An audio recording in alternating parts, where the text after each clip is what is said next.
मस्जिद अक्सा में जमा होंगे। जितने भी अल्लाह की तरफ से साहिब कमाल है वो अंबिया की जमात है, रसूल इस्लाम की जमात है, और उनको मस्जिद हराम में क्यों नहीं लाया जा सकता था?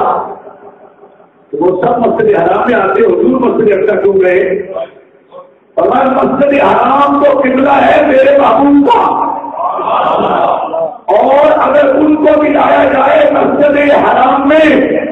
तो मालूम होगा महबूब के किबला पर वो आए हैं।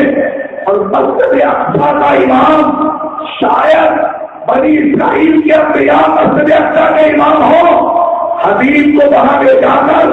बनी इस्राइल के अंबिया के सिलसिले को वहां जमा करके, बल्कि आदम अलैहिस्सलाम से लेकर ईसा अलैहिस्सलाम तक सब रसूल इस्लाम अंबिया को वहां जमा करके बता दिया कि मेरा हबीब मस्जिद हराम का इमाम नहीं बल्कि इमाम है, और न सिर्फ ये आसमानों को उलू रखता है बल्कि इस जमीन में जितने साहिब कमाल है उनका इमाम बना के रब ने बता दिया कि जब ये मस्जिद अक्सा में नबियों की इमामत कराएगा तो जमीन पर इससे मुआज़्ज़म और कोई नहीं, और फिजरा से गुजर कर जगह जाएगा तो ये ऐलान होगा कि दूरियों में भी उस सभा की मिसल कोई नहीं, जहाँ सबकी हमें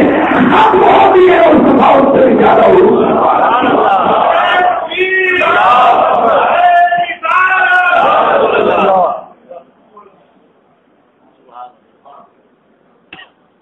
गिरामी के अल्लाह